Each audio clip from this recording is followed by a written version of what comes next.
Wakati wekundu wa Msimbazi Simba wakiwa wanaendelea na maandalizi yao katika jiji la Casablanca kuelekea mchezo wao wa kwanza wa finali ya kombe la shirikisho Afrika dhidi ya RS Berkane, kumeibuka taarifa ambazo sio rasmi bado, unaweza kusema kwamba mchezo wao wa marudiano wa Mei 25 Benjamin Mkapa huenda ukahamishwa na kwenda kuchezwa katika uwanja wa Amani Complex visiwani Zanzibar.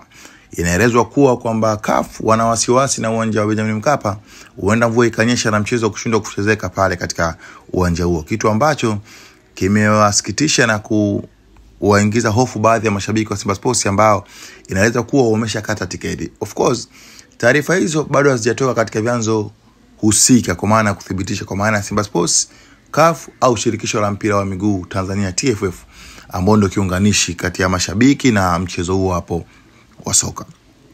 Ni mengi yanaendelea.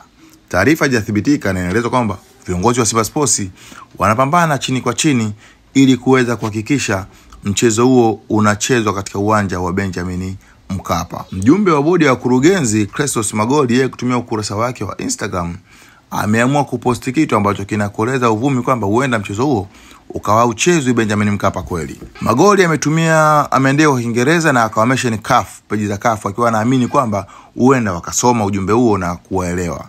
Magoli ameandika, tayari tiketi 12,000 zimeuzwa za mchezo wa Simba dhidi ya RS Berkane ambao utachezwa Mei 25, 2025.